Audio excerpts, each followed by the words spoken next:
Hi friends.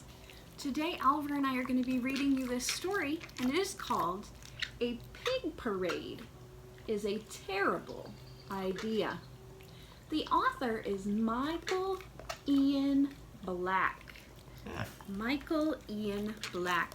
Now this is a silly story, but I think you're going to like it. I know Oliver does. Like most children, you probably thought to yourself at one time or another, I bet a pig parade would be a lot of fun. And yes, a pig parade certainly sounds like fun. It's even fun to say. Go ahead, say pig parade a couple times. Pig parade, pig parade, pig parade. Fun, right?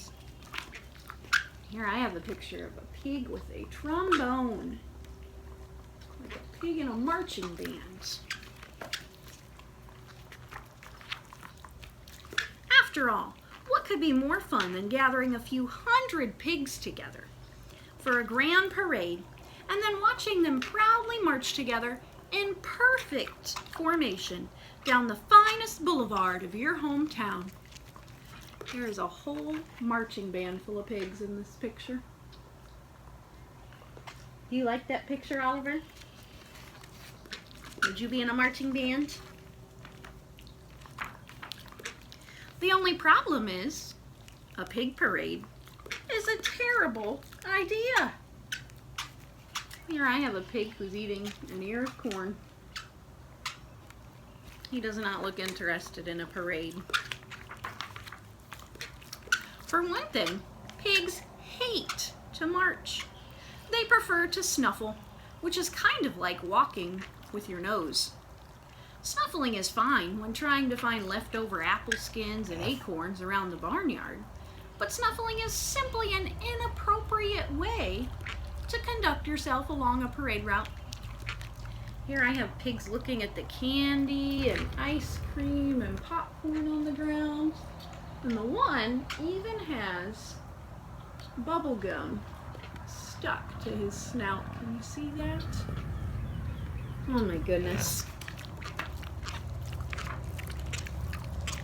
That's just one reason why a pig parade is a terrible idea. Here's an up-close picture of his snout.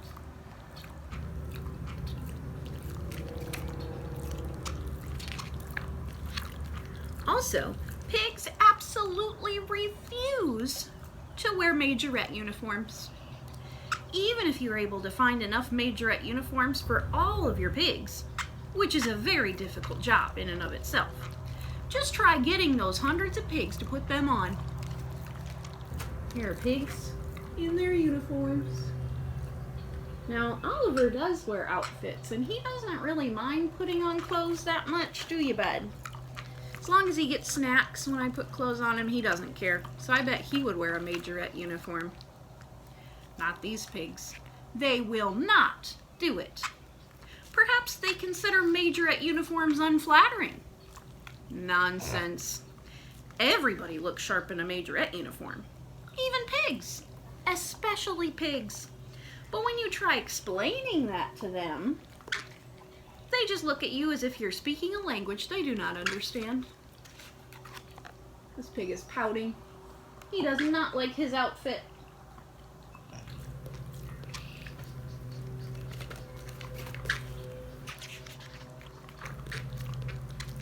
Again, a pig parade is a terrible idea. You cannot have a parade without floats, right? Well, forget it. Pigs don't care about floats. Pigs don't care about all the time and energy you spent creating a Three Little Pigs float or a Wilbur the Pig from Charlotte's Web float. In fact, the only floats pigs care about are root beer floats, which they love. Would you like a root beer float? He's never had one, but I bet he would. They're all around a giant root beer float in this picture. Then there's the matter of music. Pigs have horrible taste in music. If you give a group of pigs a marching band instruments to play, do you think they will play good, spirited marching band music? These pigs aren't. There's a pig with his head all the way through a drum, one inside a tuba. It is not looking too good. You want to see the picture?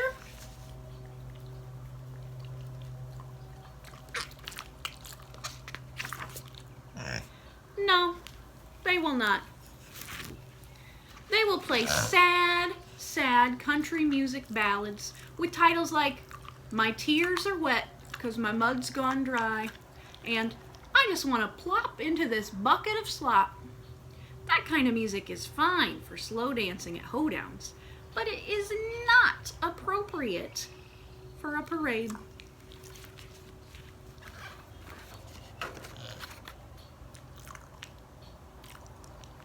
Now, Oliver's favorite kind of music is actually rap music. Still not very good for a parade. Face it, a pig parade is a terrible idea. Pigs eating the marching band music. Finally, there are the giant balloons to consider. Everybody knows that giant balloons are the best part of any parade. Well, who do you think's gonna hold all those balloons to keep them from flying away? The pigs, right? Wrong. Even if pigs wanted to hold the balloons instead of finding puddles on the street to lie in, they couldn't do it.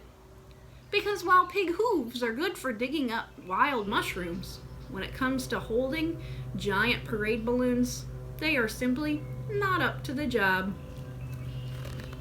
Here there are a couple pigs trying to hold down the balloons, but it's not really working.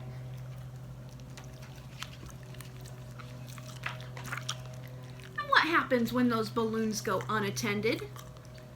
They bump into buildings or simply drift off into outer space, which would be fine for Martians, but awful for those of us trying to enjoy a pig parade here on Earth. And here is a pig balloon in space, and one of the pigs is still attached to the string at the other end. He's up above the world.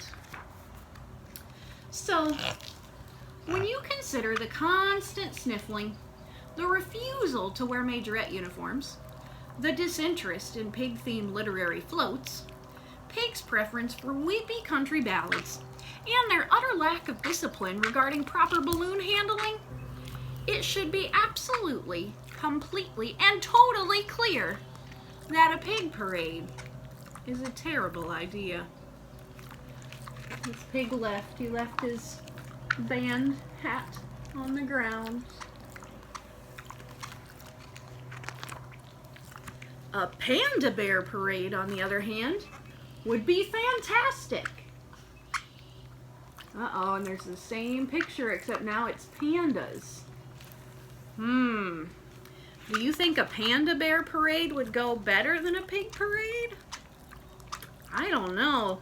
The very last page shows a panda bear, and he's eating the feather from his band hat. So looks like the pandas are just going to have just as much of a hard time as the pigs did. Now, Oliver's never been in a parade, but he has been to a parade. So at the end, I'm going to put in a picture of Oliver when he was at the Walleye Festival parade in Port Clinton, Ohio. And that was a couple years ago. Okay, so you have to decide after you read this story, what do you think? Would you rather see a pig parade or a panda parade? Which one do you think is a terrible idea? Uh-oh. Do you think a pig parade's a terrible idea? Seems like you might. So this, one more time, the name of the book is A Pig Parade is a Terrible Idea. The author is Michael Ian Black, and the illustrator is Kevin Hawks. All right, friends, thanks for watching us today.